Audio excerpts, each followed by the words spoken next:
mbokk yi salaamaaleykum wa rahmatullah bu dee yéen a ñuy dégg rek ñu mën a tàmbali live bi bu dee yéen a ñuy dégg également ngeen fàttali leen ne chaque fois bu ñu def live ak situation bi ñu toll gars yi dañuy jéem a signaler jot na lu ngeen ci mën a jàpp rek def ay kër képp yi mu laaj ngir liggéey bi mën a yemb parce que fi mu ne nii dañoo nekk ñoom ci attaque bu metti boo xamante ñu ngi koy attaqué page jot na ndax moom mooy page bi nga xamante ne souvent comme média bi nga xamante ne moom mooy liggéey lu bari ci li Pastef di def waaw dafa mel nee nañ baax na.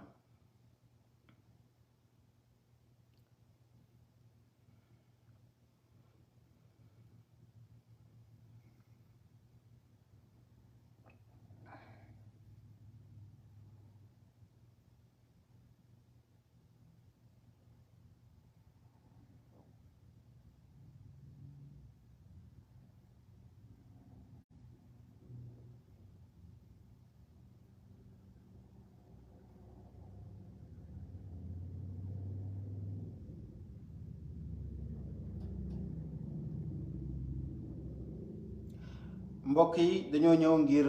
faram fàccal leen ci wolof communiqué bi nga xamante ne bureau politique bu Pastef génnee na ko mooy première partie live bi deuxième partie bi ñu fàttali leen loo xamante ne rek daanaka artu woon nañ ci maanaam sax alerté woon nañu ci te ki ci alerté woon di président Ousmane Sonko communiqué bi lii la wax mu ne tey ci mardi 1er août 2023 Pastef les patriotes yëg na ci ak naqar ak métit ak tiis jëf ju ñaaw joo xamante ne def nañ ko ci ab bus Tata bu ligne 65 fële ca Yaraax Pastef les patriotes nee na mi ngi condamné di naqarlu ñaawteef woowu nga xamante ne def nañ ko ci teg nañ ko ay nit yoo xamante ne defuñu dara ñoo xamante ne mérité wuñ woon ñu teg leen lu ni mel Pastef les patriotes nee nañ ñi ngi ñaanal ñi nga xamante ne ñoo ci am ay gaañu ñu am wér ci lu mu gën a gaawee waaye Pastef les patriotes nee nañ ñi ngi jaal famille yi nga xamante ne seeni doom dañ cee ñàkk seeni bakkan waaye di ñaan ab tijji tëb l'enquête bu gaaw ci lu mu gën a gaawee ngir ñu xam ñan ñoo def jëf ju ñaaw ji ñu jàpp leen àtte leen ndax jëf jiñ jëf dafa ñaaw Pastef les patriotes nee nañ ñi ngi jaal tamit famille yi nga xamante ne dañoo ñàkk seeni bakkan démb te seeni doom ñu dóor leen ay bal ci manifestation yi famille yooyu tamit ñu ngi leen di jaal te ñaari bakkan yooyu rot si dafa ñëw yokk ci juróom fukk bakkan yi nga xamante ne am na depuis mars 2022 yoo xamante ne ñàkk nañ seeni bakkan ñii par bal ñii ci ay gaañu-gaañu te kat ci yooyu gaañu-gaañu ba tey wala ñooñu nga xam ne ñàkk nañ seeni bakkan juróom fukk yooyee li Pastef les patriotes seetlu nee nañ boobu ba tey amul benn enquête boo xamante ne tijji nañ ko te pourtant preuve yu leer nañ am na ci Pastef les patriotes ñi ngi fàttali nguur gi ñi nga xam ne ñoo yor état ne ñoom ñoo yor responsabilité stabilité politique maanaam réew mi dal ci wàllum politique réew mi dal ci wàllum jàmm réew mi nit ñi mën a am seeni liberté démocratique ku war a ñaxtu ku war a am loolu la naqari nga ne kat li naqari na ma waaye sa liberté bopp maanaam say àq ak yelleef état bi moo am responsabilité fexe ba nit ku ne sa àq ak yelleef nga mën cee jot état bi itam moo am responsabilité saa su mbir amee ñu àtte ko te nañ ko war a àttee ci wàllum justice ba lépp tegu ci yoon ba mu bañ a am benn parloo lii mooy li nga xamante ne mooy communiqué bi Pastef les patriotes génnee ma relire ko avant maa ñëw ci deuxième partie bi ñu fàttali ne tey jii nii ñi nga mardi 1er août 2023 Pastef les patriotes yëg nañ ci ak naqar ak tiis jëf ju ñaaw joo xamante ne def nañ ko ci bus Tata bu ligne 65 fële ca Yaraax Pastef les patriotes nee na ñi ngi naqarlu di mettetlu ñaaw tiif woowu nga xamante ne teg nañ ko ay nit yoo xamante ne defuñu dara Pastef les patriotes nee nañu ñi ngi ñaanal ñi nga xamante ne dañ cee am ay gaañu Pastef les patriotes nee na ñi ngi ñaan ñooñu ñu am wér ci lu mu gën a gaawee waaye Pastef les patriotes nee nañu ñi ngi ñaanal itam famille yi nga xamante ne dañ cee ñàkk seeni doom ñoo ngi ñaanal seeni doom waaye di leen jaal tey ñaan itam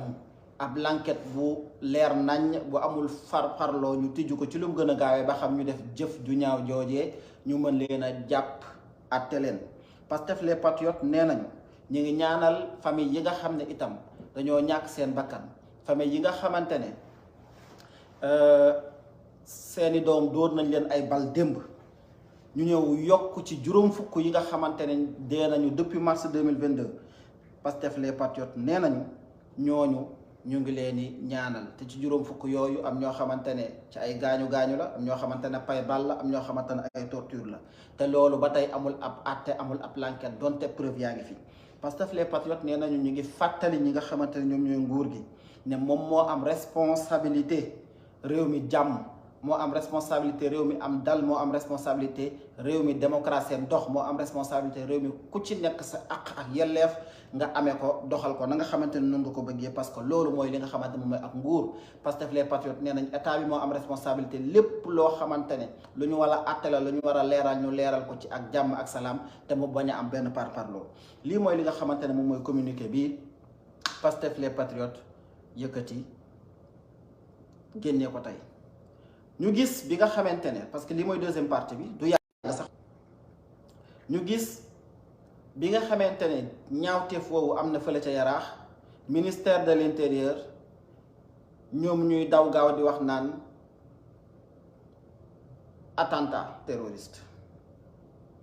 attentat terroriste loolu la ñu daw wax démb dissoudre nañu Pastef situation bi am di ñaawteef ñoom ñu ne attentat terroriste ñoom ñu ne attentat terroriste war na ñoo xam ñan ñoo def attentat terroriste bi parce que bu ngeen fàttalikoo président Ousmane Sonko waxoon naa ne boo leen bett sax ngeen xëy gis ñu naan attentat terroriste béréb sàngam bu boobaa nañ leen laaj ñoom ñan ñoo ko def parce que mën na nekk complot parce que ni jaral nañ lu nekk te réew bi ñoom ci kaaw lañ ko bëgg a yóbbu ñun xam nañ ko ñu leen di laaj ñoom ñi nga xamante ne ñoom ñoo xëy lu toll ni état lii am ñaari nit ñàkk ci seen bakkan muy lu ñaaw loo xam ne ñoo koy naqarlu ñoom ñu ne attentat terroriste ñoo ngi laaj Antoine Diome ñan ñooy terroriste yi ak attentat terroriste bi fan lañ ko formaté fan lañ ko préparé fomenté ba mu génn ba am tey ñooñu ñu jàppale indi leen ñoo ngi leen di laaj ñoom ñan ñooy terroriste yi ma fàttaliwaat ne bu yàggul dara bu ngeen fàttali ko président Ousmane Sonko septembre 2022 waxoon ne bu leen am mbetteel bu ngeen gisee ab attentat boo xamante ne am na fi te bu boobaa it fa mu jëm rek mooy bëgg koo gàll ab parti politique ñun xam nañu ko ministre de l'intérieur moom mi nga xam ne moom moo ne attentat terroriste nañu wax ñan ñooy terroristes yi ak terroristes yooyu fan lañ jóge ak yan responsabilité la ñu amee ci réew mi ak ñooñu fan la ñu xalaatee loolu ba jël mbirum terrorisme def ko ci ab bus muy ñaawteef bañ na ñi ñooy terroristes yi ñoo ngi laaj Antoine Diome mu wax ñu ñan ñooy terroristes yi ak fan lañ ko préparé ba def jëf jii ñu def ak bis buñ koy gàll fan lañ ko bëgg a gàll ci ñan lañ ko bëgg a gàll ak ñan ñooy terroristes yi parce que démb dissoudre nañ Pastef te mbirum terrorisme dégg nañ ko ki nga xamante ne moom mooy Aïssata Tall Sall ba mu demee Union européenne waxoon fa waxam yooyu naan ay terroristes lañ yoo xamante ne du dëgg yoo xamante ne dara du ci am dara amu ci ñëpp xamoon nañu ko tey nag bu ñu demee ba réew mi toll ci ñu attaqué bus boo xam ne ay nit ñoo fa nekk di doxi seen soxla dóor fa cocktail molotov ba am ñu fa dee bañ ne attentat terroriste ñoom xam nañu ñan ñooy terroriste yi yaakaar naa ne xanaa dinañ ñu wax ñan ñooy terroriste yi mbokk yi xeex bii day soog a tàmbali te li ma leen waxoon rek seeni carte yëpp abaat nañ ko ci luubal ak ndëngteeg jiiñteef complot ci lañ mës a nekk te ci la ñuy dee ñoom parce que ñoom loolu la ñu xam duñu ragal wax ji dañ koy ñeme duut ci baaraam parce que foofu la ñu toll tey na ko ñëpp dégg ñëpp xam tey li xew tey fale nga xamante ne mooy Yaraax ab bus ñu attaqué ko te ay nit nekk fa di dund defuñu dara tooñuñu kenn ñu dóor fa cocktail molotov ba ñaari ñàkk ca seen bakkan ñu koy naqarlu ñu ne déeta waaye waa ministère de l'intérieur génn naan attentat terroriste ñoom nañ ñu wax ñan ñooy terroriste yi ñoom nañ ñu wax mbir mi fan lañ ko xalaatee fan lañ ko exécuté ba mbir mi am tey nañ ñu ko wax bu loolu amee itam ñoom nañ ñu wax Aïssata Tall Sall ba mu naan ay terroriste Sénégal ñan ñoo nekkoon terroriste yi ak kan lañ ko bëgg a gàll fii dof amu fi bu dof amee ñoom ñooy dof yi ñoo ngi leen di xaar di pour ñu xam ñan lañ bëgg a gàll li nga xamante ne moom mooy attentat terroriste yi bu ñu foogee ne live yi ñuy def ak di leeral mbir mi jaru ko parce que dañoo xamul ni ñu ko seqal ndax ay bandi pire lañu loolu mooy li nga xamante ne dama ne woon danaa ko wax maintenant dinaa ko def sax en français parce que c'est très important. Nous avons constaté aujourd'hui, comme l'a stipulé le communiqué de PASTEF, qu'il y a eu un bus qui a été attaqué dont les conséquences ont occasionné 2 morts et plusieurs blessés. À la suite de cet acte odieux condamné par tous les Sénégalais, j'imagine, et par PASTEF à travers son communiqué, nous avons vu le ministère de l'Intérieur parler d'attentats terroristes. Et nous vous rappelons que le président Ousmane Sonko, il y a juste 1 an, disait que nous ne devions pas être surpris si nous voyons un jour dans ce pays, dans la quête de vouloir déstabiliser PASTEF, que nous voyons des actes qualifiés d'attentats terroristes et collés à notre parti politique qui s'appelle PASTEF. Aujourd'hui, à la suite de cet acte odieux que nous avons condamné, nous avons vu le ministère de l'Intérieur parler d'attentats terroristes. Alors nous demandons au ministre de l'Intérieur qui sont ces terroristes. Où est-ce que ces actes ont été fomentés, préparés, qui sont dans le coup? Parce qu'ils doivent le savoir, eux, qui l'ont qualifié d'acte terroriste aux premières heures ou bien à la première minute. Ils ont été les premiers même à être au courant, à le savoir, à le dénoncer, en nous parlant d'attentats terroristes, qu'on nous dise, Antoine Diop, le ministre de l'Intérieur, qui nous dise qui est le terroriste et ou bien qui sont ces terroristes. Rappelons, par ailleurs, que le ministre des Affaires étrangères, Mme Aïssata Tall Sall, lorsqu'elle rencontrait l'Union européenne, elle avait qualifié des résistants, des manifestants sénégalais de terroristes. Hier, ils ont dit qu'ils viennent de dissoudre PASTEF de façon administrative. Nous avions dit que PASTEF ne pouvait pas être dissous parce que PASTEF c'est un esprit. Mais en tout état de cause, ils ont parlé d'attentats terroristes. Madame Aïssata Tall Sall l'avait dit il y a juste 1 an. Il y a juste 1 mois, pardon.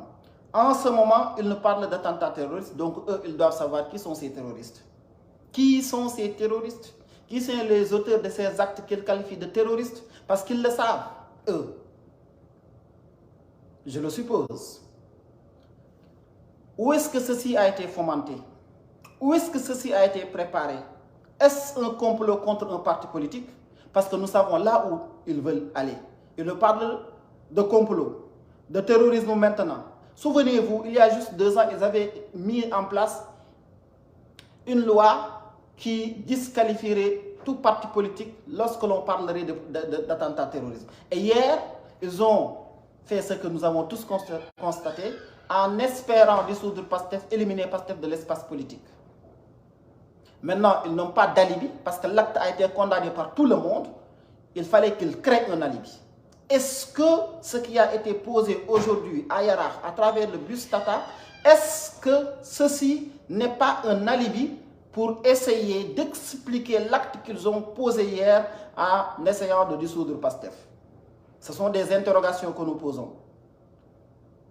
Mais les terroristes, si on les cherche, ce ne sont pas ces Sénégalais qui se battent pour leur justice, qui se battent pour leur devenir, qui se battent parce qu'ils ont de l'espoir, qui se battent pour leur lendemain meilleur. Ce ne sont pas ces jeunes-là qui sont des terroristes. Ce ne sont pas ces gens de ce parti qui sont des terroristes. Il faudrait le dire. Ceux qui disent ou nous parlent de terrorisme, ils n'ont qu'à fouiller autour d'eux ceux qui ont fomenté ces actes-là. Et là,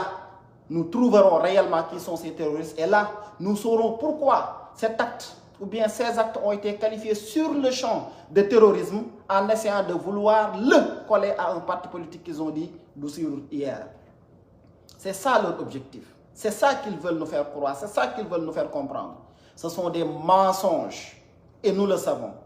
Nous continuons à résister. Nous continuerons à leur faire face. Nous continuerons à dire non. Nous continuerons à exercer notre droit naturel de résistance que nous confère la Constitution du Sénégal.